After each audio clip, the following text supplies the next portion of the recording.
قرآن اور سائنس کی کتاب ان تمام لوگوں کے لیے ہے جو ہر چیز کی وجہ جاننا چاہتے ہیں اور ہر بات میں دلیل مانگتے ہیں۔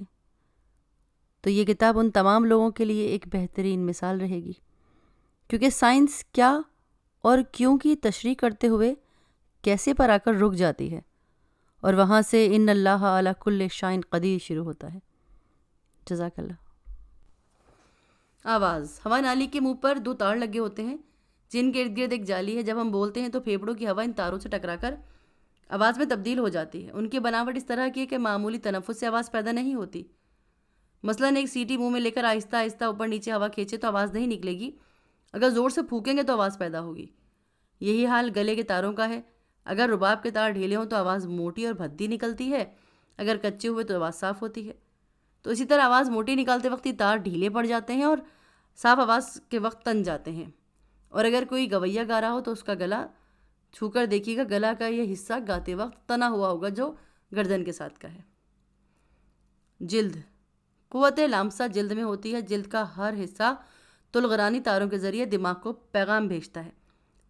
دماغ احکام نافذ کرتا ہے۔ گرمیوں میں خون اور پسینے کی نالیوں کے دروازے کھلتے ہیں، اس لیے کہ جسم کو تپش آفتاب سے محفوظ رکھنے کے لیے پانی کی ضرورت ہوتی ہے۔ تو جسم ارد گرد کی حرارت پانی کو بخارات میں تبدیل کرنے پر صرف کرے اور جسم ٹھنڈا رہے۔ جیسے موٹر کے انجن کے ارد گرد پانی کی نالیاں اس لیے ہوتی ہیں کہ ہوا ریڈیٹر سے گزر کے انجن کو ٹھنڈا رکھے۔ گرمیوں میں پسینہ بکثرت آتا ہے جس سے جسم کی حرارت تبخیر میں صرف ہوتی ہے۔ جلد ٹھنڈی پڑ جاتی ہے جس سے خون ٹھنڈا ہو کر رگوں میں جاتا ہے، اس طرح جسم معتدل رہتا ہے۔ سردیوں میں پسینے کی ضرورت نہیں ہے، اس لیے پسینے اور خون کی نالیوں کے دروازے بند ہو جاتے ہیں، اور سردیوں میں چہرہ مقابلتاً پھیکا پڑتا ہے اور باہر میں چمک اٹھتا ہے۔ دانت۔ دانتوں کا اینمل دانتوں کی حفاظت کے لیے ضروری ہے۔ اس ہی اینمل کی وجہ سے دانتوں کی صدا بہت سخت ہوتی ہے اور اندر سے نرم۔ کوئی جراثیم ایک دفعہ کسی دانت میں راہ بنائے تو اندرونی حصے کو فوراً تباہ کرتا ہے۔ یہ جرثومہ سیاہ رنگ کے بے شمار بچے نکالتا ہے۔ ان میں سے ایک خاص قسم کا زہر خارج ہوتا ہے جو غذا یا تھوک کے ہمراہ اندر جا کے خون کو بھی خراب کر دیتا ہے۔ پیدائش۔ انسان خلیوں سے بنائے ہر خلیہ تقسیم ہو کر بھی مکمل رہتا ہے۔ یہ خلیہ دراصل ایک چھوٹا سا دانہ ہے جس میں سیاہ دھبا ہوتا ہے۔ تقسیم کے بعد ہر حصے میں یہ دھبا موجود رہتا ہے۔ یہ خلیہ ماں کے رحم میں ہوتا ہے، لیکن اس میں منقسم اور متضاعف ہونے کے تعداد نطفہ پدری کے بغیر پیدا نہیں ہو سکتی۔ جو ہی نطفہ پدری کا اس سے خلیہ ملتا ہے یہ تقسیم ہو کر ایک جنین میں مصروف ہو جاتا ہے۔ بعض خلیے کان بناتے ہیں، بعض دل، کچھ بینائی، کچھ آنکھ پر۔ کبھی ایسا نہیں ہوا کہ اللہ کی رضا بدل جائے۔ جیسے سورہ دہر میں ہم نے انسان کو مرکب نطفے سے بنا کر اسے سمع و بصر کی نعمت عطا فرمائی تاکہ ہم اسے آزما سکیں۔ غذا۔ ایک آدمی جب کمرے میں آرام سے بیٹھا ہو تو 1 گھنٹے میں تقریباً 25,000 مکعب سینٹی میٹر آکسیجن استعمال کرتا ہے۔ کھانے کے بعد 36,000 اور ورزش کے دوران یہ مقدار 80,000 مکعب سینٹی میٹر تک پہنچ جاتی ہے۔ سردیوں میں جسم کو گرم رکھنے کے لیے آکسیجن کی زیادہ مقدار چاہیے ہوتی ہے، اس لیے بھوک زیادہ لگتی ہے۔ اور ہم اپنی غذا میں 5 چیزیں ملتی ہیں: پانی، چربی، نمک، ہائیڈروجن اور آکسیجن جو بھی مرکبات ہیں، اور نائٹروجن کے جو مرکبات ہیں۔ آپ کاربوہائیڈریٹس وغیرہ بھی کہہ سکتے ہیں، ان کو لمیات یا پروٹینز وغیرہ کہہ سکتے ہیں۔ تو چربی دار جو غذاؤں کی کاربن اور ہائیڈروجن آکسیجن سے مل کے زیادہ حرارت پیدا کرتی ہے، جبکہ لحمیات کثرت آپ کی وجہ سے کم گرم ہوتی ہیں۔ دودھ ہر لحاظ سے ہمارے لیے بہترین غذا ہے۔ ایک آدمی کو روزانہ 3 پاؤنڈ غذا چاہیے ہوتی ہے۔ تمام دنیا کے انسان ہر 6 روز ارب پاؤنڈ یعنی 7 کروڑ 50 لاکھ من غذا کھاتے ہیں۔ ہمارے جسم میں نائٹروجن کا کچھ حصہ ناخن بال اگانے پہ صرف ہوتا ہے۔ بالوں پہ روزانہ 29 گرام اور ناخنوں پر 7 گرام نائٹروجن خرچ ہوتی ہے۔ سانسوں کے ذریعے جس قدر نائٹروجن روزانہ خرچ ہو اس کی تفصیل یہ ہے: بیکار آدمی 1 گھنٹے میں 700 گرام نائٹروجن خارج کرتا ہے۔ معمولی کام کرنے والا 1300، سخت کام کرنے والا 22,000 گرام نائٹروجن خارج کرتا ہے۔ سائیکل چلانے والا 4 گھنٹوں میں 55 کلو کے قریب پسینہ خارج کرتا ہے۔ حیاتیات یا وٹامن۔ حیاتیات نظام جسم کے اہم عناصر ہیں۔ اس وقت تک ہمیں حیاتیات کی 8 قسم معلوم ہو چکی ہیں۔ حیاتیات: اے اس کی غیر موجودگی میں وٹامن اے، جسمانی نشوونما رک جاتی ہے، نیز آنکھوں کے پپوٹے کو ایک بیماری لاحق ہوتی ہے۔ یہ وٹامن مچھلی کے تیل، مکھن اور انڈوں میں بکثرت ہوتا ہے۔ حیاتیات بی، وٹامن بی کی غیر موجودگی ٹانگوں کو کمزور کرتی ہے۔ حیاتیات وٹامن سی باقی جسمانی نشوونما کے لیے ضروری ہے۔ پھلوں اور سبزیوں میں بکثرت پایا جاتا ہے۔ حیاتیات ای، اس کی غیر موجودگی میں بہت سارے عناصر کام کرنے میں کمزور ہو جاتے ہیں۔ یہ حیاتیہ سبزی کے تیل اور پتوں میں ملتا ہے۔ تحلیل غذا، حلق سے اترنے کے بعد غذا ایک معدے میں پہنچتی ہے جو ایک تھیلی کی طرح ہے۔ دیواروں سے ایک رس نکل کے پہلے ہی وہ موجود ہوتا ہے اور کچھ دیر میں آ جاتا ہے۔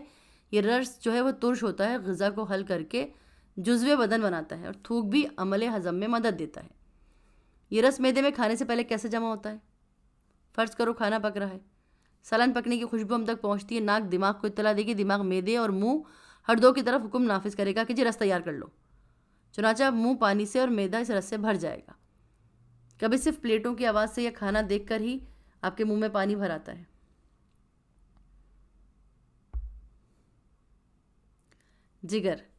جگر صفرہ اور شکر ہر دو کا خزانہ ہے۔ جب اعصاب اور اعضاء کام کر رہے ہوں تو انہیں شکر کی ضرورت پڑتی ہے، جو جگر سے نکل کر بذریعہ خون مقام ضرورت تک چلی جاتی ہے۔ جب غذا معدے میں پہنچتی ہے تو اس میں 3 رس شامل ہوتے ہیں۔ ایک معدے کی دیواروں سے خارج ہوتا ہے، دوسرا جگر سے، اور تیسرا بائیں جانب ایک پینکریا ہے، طرح گٹلی ہے۔ اگر کسی آدمی کو زیادہ سردی لگ جائے تو جسم کو گرمانے کے لیے جگر اس قدر صفرہ خارج کرتا ہے کہ جسم، آنکھیں اور چہرہ زرد ہوتا ہے۔ اس مرض کا نام یرقان ہے۔ گردوں والی گلٹی کا رس، گردوں کے پاس ایک گلٹی ایسا رس خارج کرتی ہے جس سے خون کا دباؤ بڑھ جاتا ہے، دوران خون میں کوئی رکاوٹ نہ آنے پائے اور نبض کی رفتار نہایت عمدہ ہو جاتی ہے۔ اس کے اجزاء کاربن، آکسیجن، نائٹروجن۔ خوف کی حالت میں گلٹی زیادہ رس شامل کرتی ہے جس سے خون تیز ہو جاتا ہے۔ گردن والی گلٹی کا رس، تھائرائیڈ گلینڈ، یہ ایک نہایت مفید رس خارج کرتی ہے۔ اگر کسی وجہ سے یہ رس جسم کے تمام حصوں تک نہ پہنچے تو یہ گلٹی پھول کر زیادہ رس بنانے کی کوشش کرتی ہے اور گردن کے نیچے بڑے بڑے گلڑ بن جاتے ہیں۔ یہ بیماری ان علاقوں میں عام ہوتی ہے جہاں پانی میں آیوڈین نہ ہو۔ آیوڈین ہمارے جسمانی نظام کا ایک ضروری جز ہے۔ اگر عنصر میں یہ پانی نہ ہو تو یہ کمی اس گلٹی کو پوری کرنی پڑتی ہے، اس لیے یہ پھول جاتی ہے۔ اگر پانی کے 1 کروڑ قطروں میں سے اس رس کا 1 قطرہ ٹپکا دیا جائے اور پانی میں مینڈک کے بچے ہوں تو وہ بہت جلد جوان ہو جاتے ہیں۔ تو بتائیے کہ تم اللہ کی کون کون سی نعمتوں کو جھٹلاؤ گے؟ سورہ رحمان آیت نمبر 13۔ جوہر غذا، غذا ہضم ہونے کے بعد ایک لمبی نالی سے ہو کر بڑی آنت میں پہنچتا ہے۔ ہر مقام پر چربی، شکر، نشاستہ، دیگر اجزائے غذا چھوڑ آتا ہے۔ یہ اجزاء انتڑیوں کی دیواروں میں جذب ہو کر خون میں جاتا ہے۔ نشاستہ جسمانی انجن کا کوئلہ ہے اور لحمیات اس انجن کے خراب شدہ پرزوں کی مرمت کرتے ہیں۔ صرف لحمیات کھانے والا انسان کمزور ہوتا ہے اور صرف نشاستے پہ گزار کرنے والا انسان دبلا پتلا رہ جاتا ہے۔ تنفس، جب ہم سانس لیتے ہیں تو ہوا بڑی نالی سے گزر کر چھوٹی چھوٹی نالیوں میں داخل ہوتی ہے جو سیدھی پھیپھڑوں میں جاتی ہے۔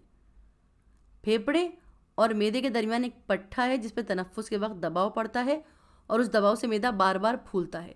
پھیپھڑوں میں ہوا بھی ہے اور خون بھی، لیکن ہر دو کے خانے جدا جدا ہیں۔ پھیپھڑوں میں ہوا کے 2 فائدے ہیں۔ اول، یہیں سے تازہ ہوا خون میں جاتی ہے۔ دوم، جب جمائی انگڑائی لیں تو پھیپھڑوں پر دباؤ پڑتا ہے۔